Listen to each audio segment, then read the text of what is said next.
kita berdoa. Allah Bapa yang Maha Pengasih, sungguh kami mengucap syukur atas segala kebaikan dan kemurahan-Mu Tuhan, yang memberi kami napas kehidupan dan memberi kami kekuatan serta perlindungan, sehingga kami boleh dapat tiba di hari yang baru ini oleh hanya karena anugerah-Mu. Sebentar kami akan mengawali segala aktivitas kami. Biarlah Tuhan firman-Mu menjadi pelita bagi kami.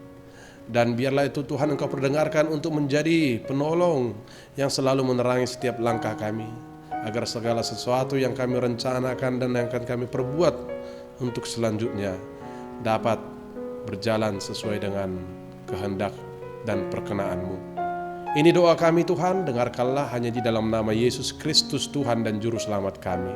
Amin. Shalom Bapak Ibu Saudara yang terkasih. Firman Tuhan yang akan menyapa kita pada hari ini diambil dari kitab Amsal pasal yang ke-14 ayat yang ke-26. Saya akan baca dan beginilah firman Tuhan. Dalam takut akan Tuhan ada ketentraman yang besar, bahkan ada perlindungan bagi anak-anaknya. Demikian firman Tuhan. Bapak Ibu Saudara yang terkasih, di dalam nama Tuhan kita Yesus Kristus, hidup aman dan tentram adalah dambaan setiap orang. Firman di dalam nats renungan yang menyapa kita pada hari ini mengatakan bahwa Tuhan telah menyediakan jalan yang harus kita tempuh agar kita beroleh hidup yang tentram. Dan jalan itu adalah dengan takut akan Tuhan. Takut akan Tuhan adalah takut yang mendasarkan kehidupan kepada ketaatan dan kepatuhan yang disertai dengan sikap tunduk dan mengakui kemahakuasaan Allah di dalam kehadirannya yang nyata dalam segala rencana dan sejarah pengalaman penciptaannya sebagai Allah yang kudus, Allah yang benar, Allah yang adil, dan Allah yang besar. Pengakuan demikianlah yang menjadi dasar bagi kita untuk tetap percaya serta takut akan Tuhan. Di dalam sikap demikian, maka kita akan bersedia untuk tunduk dan merendahkan hati, serta mau menaati segala perintahnya dengan ketulusan dan sukacita. Bapak Ibu Saudara yang terkasih, pengertian takut akan Tuhan menurut nats firman ini tentu sangat jauh berbeda dengan pengertian takutnya seorang budak kepada tuannya.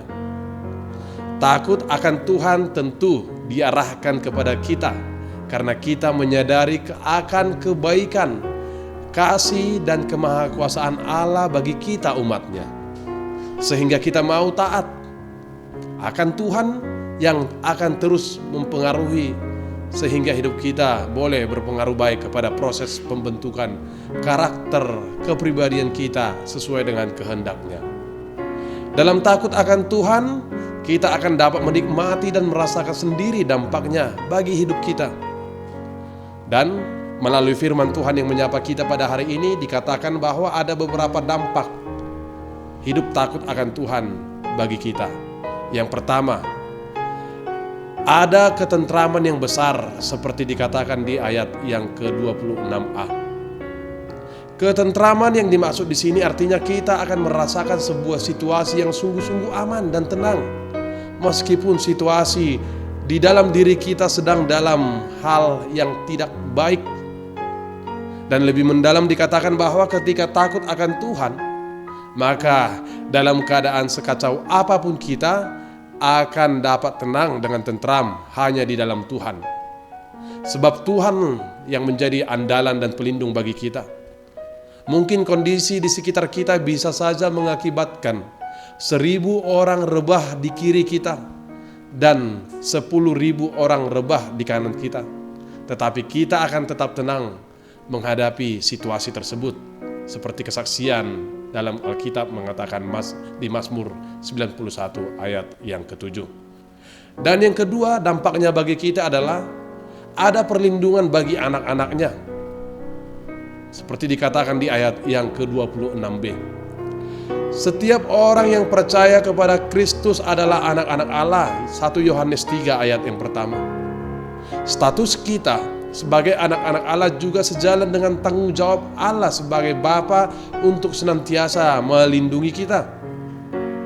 Dalam situasi apapun, Allah akan tetap hadir berdiri untuk memberikan penyertaan dan perlindungannya kepada kita orang-orang yang takut akan Dia, serta yang mau senantiasa mengandalkan dan bergantung hanya pada pertolongannya. Sebab Tuhan kita adalah perisai yang melindungi kita. Mazmur 3 ayat yang keempat. Dan yang ketiga, dampaknya bagi hidup kita adalah menjadi sumber kehidupan kita. Ayat 27a.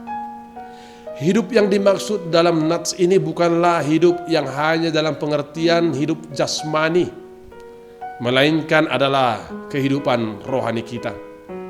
Ketika kita mau hidup di dalam takut akan Tuhan, maka kedua sisi kehidupan kita, yaitu jasmani maupun rohani, akan diberkati oleh Tuhan.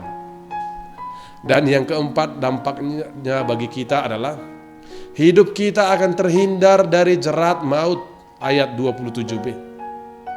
Tuhanlah yang menjadi pemimpin dan menjadi nahkoda bagi mereka yang takut akan Dia. Dia adalah pemimpin hidup yang sejati. Tidak ada pemimpin yang terbaik selain daripada Tuhan.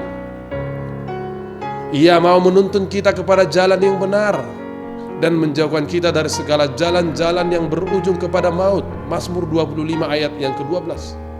Dan selalu ada jaminan janji berkat bagi kita yang takut akan Dia. Mazmur 128 ayat yang keempat.